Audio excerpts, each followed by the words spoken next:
Alors, quelles nouvelles compétences? Alors, je me base sur trois trucs parce que ça développe de nouvelles compétences pour vos enfants et pour le futur. Elles sont importantes parce que vous allez voir dans le futur, c'est ça, et on sait très mal les mesurer. Donc, je me base sur le New London Group, je ne sais pas si vous connaissez, le rapport canadien sur l'apprentissage et puis les compétences du ministère, ce qu'on appelle les compétences transversales. Donc, je vous les ai mis un peu en vrac. La recherche d'informations et la production médiatique. Ouais, ils savent aller sur TikTok et regarder TikTok, tu vois, mais faire un bon TikTok, c'est un job. Ça demande des compétences très particulières. Tenir un bon Instagram et monter le nombre de followers, ce sont des compétences. Et elles ne sont pas encore tout à fait reconnues, mais ça demande des compétences. L'organisation et la gestion des données, il faut savoir organiser ces documents, ces fichiers, tout ça, c'est tout un travail que les jeunes, au début, on ne leur apprend pas forcément ça à l'école, ce n'est pas dans les curriculums, mais c'est très, très important de les maîtriser. La résolution de problèmes et la capacité d'abstraction, de pouvoir transférer la solution d'un problème sur un autre problème. Et c'est ça la robotique pédagogique, c'est ça que ça permet en particulier, de cette histoire de procédural et de déclaratif, c'est ça l'abstraction. C'est faire un code déclaratif à propos d'une procédure réelle. Et c'est ça l'abstraction. La pensée critique pour la recherche d'informations, pour la discussion, créativité, imagination. Ça, on n'a pas de pensée critique et créativité, imagination. On n'a pas de curriculum spécifique pour développer ça. Et puis, collaboration et travail d'équipe. Et ce qui est terrible, c'est que ce n'est pas des nouvelles compétences qui remplacent les anciennes. C'est des nouvelles compétences qui se construisent sur savoir lire, savoir écrire, savoir compter, plus qu'elles ne les remplacent. À partir de là, c'est là que c'est un peu dramatique, c'est que les technologies ne vont pas aider les enfants qui sont en difficulté, elles vont les enfoncer. Vous voyez, c'est ça le problème.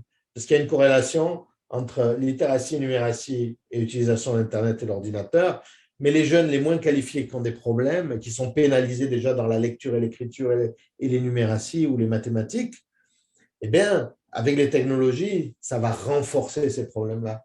Pour pouvoir bien utiliser son ordinateur, il faut savoir quand même bien lire. Vous voyez, donc, on peut utiliser aussi j'avais proposé ça dans un article alors des enseignants, d'utiliser des jeux où il y a de l'écriture. Par exemple, je joue beaucoup j'ai oublié sur une île avec des petits bonhommes et les personnages parlent tellement vite qu'il faut lire.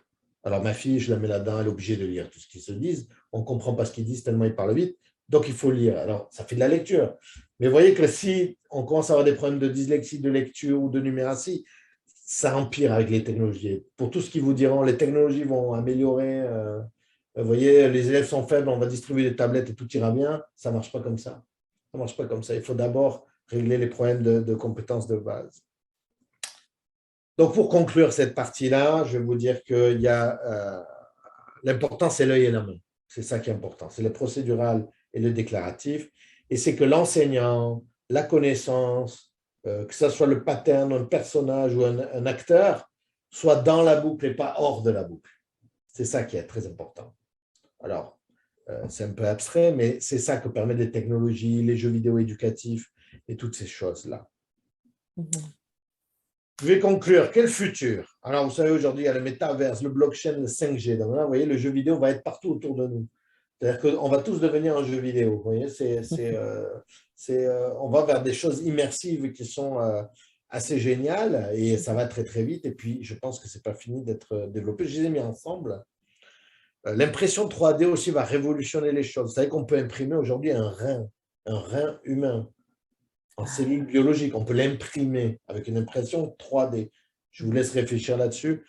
Mais on peut imprimer, si vous voulez, le modèle IKEA où quelqu'un fait le design des meubles et puis vous allez juste le consommer, ça va disparaître. On va aller de plus en plus maintenant, il faut faire le design vous-même. Vous allez construire vos propres chaises. Après, elles vont être imprimées ou on peut imprimer des maisons, des voitures, on peut tout imprimer maintenant. On n'a pas encore tout à fait l'infrastructure, mais ce qui est important, c'est que la conception, le dessin, le plan passe du côté du consommateur et pas du producteur. Et ça va transformer complètement la société. On dit que l'impression 3D, c'est une révolution qui est au niveau de l'Internet à peu près. Vous voyez, et ça marche avec le métaverse, la blockchain et tout ça, parce qu'il faut les dessiner, ça veut dire des modèles en 3D, ça veut dire de la conception, du design, beaucoup de design. Vous avez le mouvement Maker qui couvre de super perspectives pour l'apprentissage. Vous avez aussi le mouvement No Code, je l'ai mis parce qu'il y a tout un truc cette semaine sur le No Code au Québec. Donc, c'est des gens c'est des groupes qui sont contre le code, ils veulent juste des objets informatiques qu'ils peuvent assembler entre eux. Vous voyez, donc ils sont à un niveau supérieur. Je ne sais pas où ça ira, c'est assez séduisant. Maintenant, moi, j'aime tout comprendre. J'aime pas qu'on me dise non, non, ça, t'inquiète pas, t'occupes pas de ça. Ça, on s'occupe de ça, toi, tu vas juste t'amuser avec. Et puis, vous avez plein de mouvements, Design for All, Design Agency by Design. Vous avez plein de mouvements pour que les gens deviennent de plus en plus des designers. Ce qui est un peu le mouvement maker aussi. Hein, chacun devient designer. Et vous avez des compétences montantes dans tous les métiers aujourd'hui. Ces compétences transversales dont j'ai parlé, communication, créativité, toutes ces compétences-là sont en pleine explosion. Elles ne sont pas référencées dans les curriculums. Elles sont très dures à évaluer. C'est très compliqué. Ça se décolle un peu de l'école. L'école est basée sur l'enfermement. Donc, il y a un problème d'adaptation de nos sociétés de production et d'apprentissage par rapport à là où on va. Il y a des compétences en design, des compétences en programmation et en codage qui vont être super essentielles et qui sont très importantes pour la suite. Et je veux finir là-dessus. 85% des emplois de 2030 n'existent pas encore. Oh. Donc, on ne sait pas encore qu'est-ce que ça va être pour vous dire la vitesse à laquelle on va. Donc, vous pouvez vous accrocher à ces types de compétences parce que c'est ça qui va faire le futur.